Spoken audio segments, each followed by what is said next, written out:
তো এখানে দেখা যাচ্ছে প্যানাসোনিকটা সব কিছুই ঠিক আছে। তোমাদের এখানে ফ্যান রিমোটে দেখা যাচ্ছে টেম্পারেচার, এটা সাউন্ড দিলে পিক করে, তো সব কিছু ঠিক আছে। শুধু জাস্ট তো সুইং ব্রেকটা যখনই আমি প্রেস করছি তো এটা দেখা যাচ্ছে কোনো কাজ করছে না বা আপ ডাউনও হচ্ছে না, কোনো কিছু হচ্ছে না।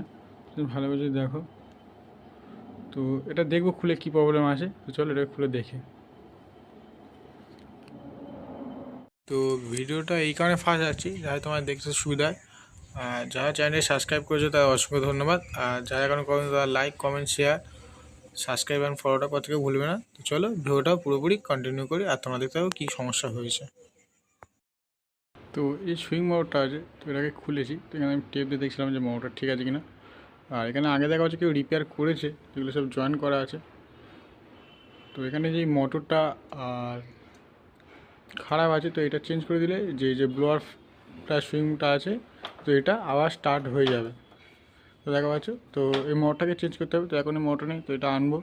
আর এটা প্যানাসোনিকের আছে, তো চলো এটা গিয়ে আনবো, তোমার ফির ভিডিও করে দেখাবো।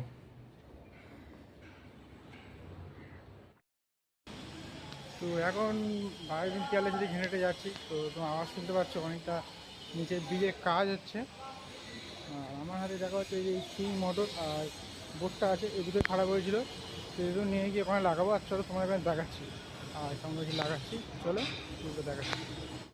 তো এখানে দেখা পাচ্ছ এখানে সুইং মোটর আর ডিসপ্লেটা পুরো লাগানো কমপ্লিট হয়ে গেছে, আর কোনো সমস্যা হবে না। তো এবার পুরোপুরি ফুল টেস্ট করবো এটাকে লাগিয়ে। তো এখানে এসিটা পুরো ফিটিং করে নিয়েছি। তো এবার শুধু জাস্ট চেক করবো যে পুরো ঠিক আছে কিনা। তো তোমরা আওয়াজটা শুনতে পাচ্ছ যে পিক পিক করে যে আওয়াজটা যে বা সিগন্যাল দিচ্ছে সব কিছুই দাঁড়িয়ে যাবে। তো এখানে পুরো মেশিনটা পুরো ওকে হয়ে গেছে, কোনো সমস্যা নেই। আর এর আপ ডাউন পুরো খুবই ভালো হচ্ছে আগের থেকেই। দাঁড়িয়ে গেলে এবার যতটা তোমার লাগবে করে আর শুরু করো।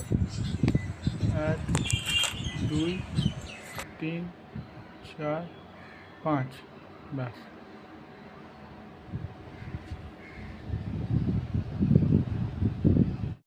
আর এখানে পাওয়ার বাটন অফ করলে দেখা পাবে পুরো এসির যে সুইং ফ্যান বা ব্লেডটা আছে সেটা পুরো অফ হয়ে যাবে, যেমন পুরো আর নতুন অবস্থায় ছিল। ঠিক আছে।